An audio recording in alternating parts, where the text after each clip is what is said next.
It's hard for an organization to try to raise funds to help lawyers because people aren't going to have a whole lot of sympathy for lawyers. People assume that because you're lawyers, you can afford anything and pay for anything and that you don't fall on hard times. The bottom line is you don't know what anybody's situation is until you've walked in their shoes. You never know what they've gone through or what they've suffered or what they had to give up. Maybe they've been in an accident, had a catastrophic illness, or maybe the lawyer has passed away and their family has no means of support. This is a program where they can come to us and seek financial assistance, and it's really the only one like that.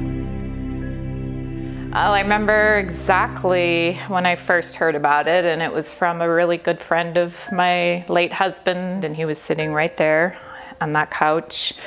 Bill was still alive. He was really sick, and it was apparent he was going to be dying soon. And Jeff brought it up to me and mentioned that the Lawyers Care Fund is there for families of attorneys or attorneys who are in financial need. And I was a little apprehensive at first. It's humbling for people to have to come and ask for help. Attorneys don't want to ask for help. You know, people don't like to ask for help. It would be easy for people to judge somebody asking for financial support to get through some rough times. I'm used to being in a position of helping other people. That's my job. I'm a family law attorney. So that role reversal of asking for someone to help me, especially to help me financially, was extremely uncomfortable.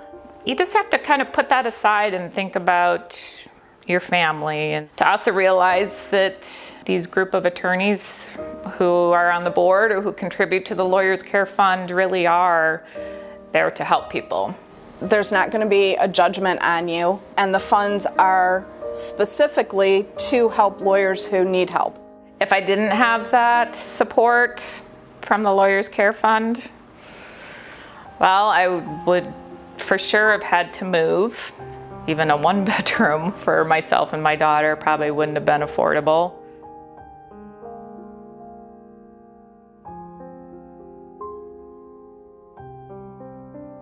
It's not like grief is something you get over after a couple of years. It's always going to be there. But it's one day at a time. So they can really make a difference in your situation. But I want to share my story so that others understand how important the foundation is and how much it can change lives. My son was in the neonatal intensive care unit for a total of 88 days. During that time, I was unable to work, and the months of my not having a paycheck started to really add up. There were all kinds of things that were sort of looming over my head, in addition to my son being essentially on the verge of death for several months. It really got to the point where I was truly considering, do I need to fly home from Philadelphia right now and leave my son here alone so that I can go back to work and continue paying our bills? Well, I've known of Jessica for a long period of time. I didn't know her very well. We practiced in different areas, so I didn't see her very much. But when I found out about her situation, I reached out to her. She didn't reach out to us. Tim Kelly contacted me. He approached me as a member of the Illinois Bar Foundation and told me about the Lawyers Care Fund. And she was at first reluctant to accept help, but we talked her into it. I had practiced over 50 years. I just had what I consider to be a general practice. And you needed a lawyer, I could help you. That was the philosophy that I had. About 3 years ago, my father had stroke and a heart attack. So I reached out to many organizations, and the Illinois Bar Foundation answered right away. The kids got connection with somebody from the Illinois Bar, and he came over and talked to us. Do you remember that? Yes. That turned out to be very, very good.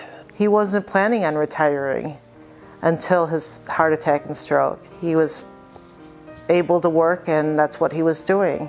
We all kind of think we're invincible, and we're not. So when something happens, there's been no advanced planning for it. The most satisfaction, I think, was when I was representing individuals in their problems, whatever they might be. I think he found it difficult to let that go. He still wants to be engaged and wants to help people and solve problems. It's important for people to understand that there's resources out there and the Illinois Bar Foundation is there to help. Really, had we not had that money, I think at this point, I could be in a position where we had to file bankruptcy. Every month, at the end of the month, when that check is direct deposited into my account, I'm grateful. I certainly would be in a very different situation, and it's something that I will be forever grateful for, and I will certainly be a lifetime donor to the Illinois Bar Foundation because of the impact that it had on me. And I don't want others to ever have to go through what I went through to understand, the importance of that.